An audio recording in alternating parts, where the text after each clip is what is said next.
차관님께 질문을 좀 드리겠습니다. 오늘 1분기 경제 성장률이 마이너스 0.2%다라는 충격적인 수치가 이제 보도가 됐는데요. 실제로는 한 50조 원 정도 추경해야 되는 거 아니냐라는 말이 나올 정도로 경제 위기가 굉장히 심각한 상황입니다. 근데 이런 경기 침체기에 사실 꼭 들어갔어야 하는 민생회복지원금이 이번 추경안에 반영되진 않았고요.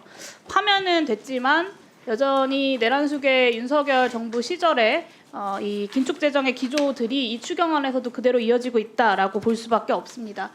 저는 결국 정권이 바뀌면 민생회복지원금이 불가피하다라고 보고 있는데 이번 추경에서 민생회복지원금이 편성이 되지 않았기 때문에 실질적인 민생회복 효과를 낼 수 있는 정책에 대해서 좀 말씀을 드리려고 합니다.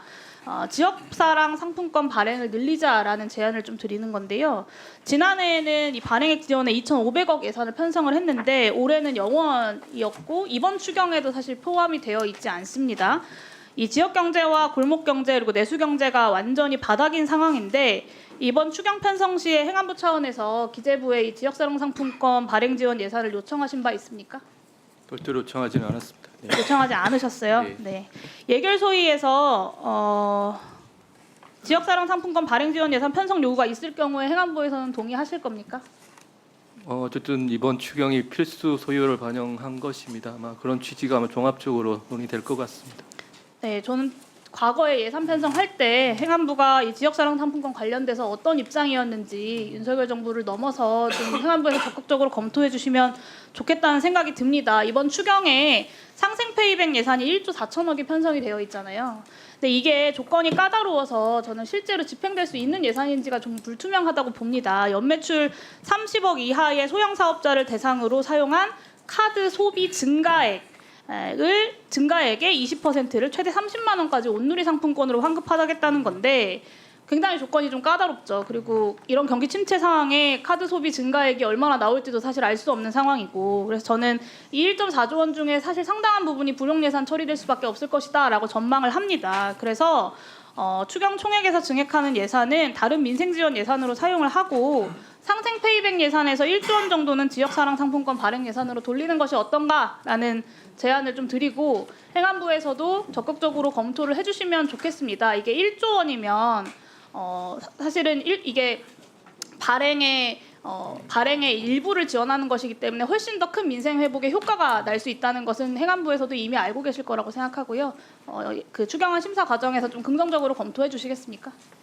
아마 다른 상임위원회에서도 상생 페이백 관련해서 논의가 있었는데요. 일단은 기술적인 문제가 조금 있었고요. 그리고 더 나아가서는 이게 소비를 하다 보니까 서울이나 경기도 대도시 중심에 실제로는 소비가 이루어지는데 그걸 상품권으로 주게 되면 더 쏠리지 않겠느냐는 우려도 상당히 있었던 걸로 알고 있습니다. 합리적인 우려는 아니라고 생각하는데요. 적극적으로 검토를 해주시면 좋겠고요. 위원장과 양당 간사님들 그리고 예결소 위원님들께 당부를 드리면 코로나 시기에 추경할 때 지역화폐 발행 3조 원에 대해서 8%를 정부가 부담을 했습니다.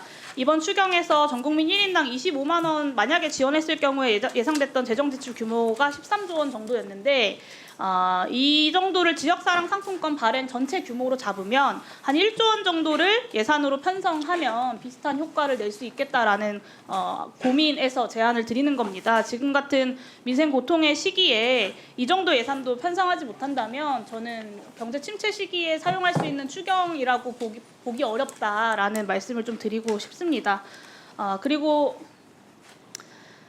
네, 한 가지만 더 말씀드리면 차관님 이번 초대형 산불 추경 6,600억이 피해 복구에 좀 충분하다고 보십니까?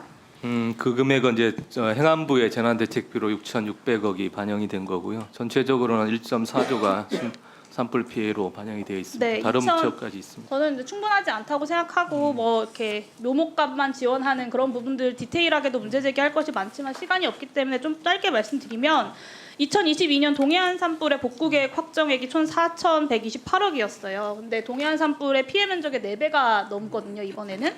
근데 이번 추경이 6,600억 원에 불과하다라는 것은 좀 선뜻 이해하기가 어렵습니다. 정말로 지난 과거의 사례와 비교해서도 충분하게 추경안을 편성한 것인가에 대한 의문이 들 수밖에 없고 좀 면밀한 점검을 통해서 적극적인 증액이 이루어졌으면 좋겠다라는 말씀을 좀 드리고 싶고요. 이 특별법 제정에서라도 논의가 이루어져야 된다, 지원이 이루어져야 된다라고 생각하는데 알고 계시죠? 네, 오늘 특별위원회도 본회의 통과한 걸로 알고 있습니다. 내용에서도 적극적으로 협조하시겠죠? 네, 당연합니다.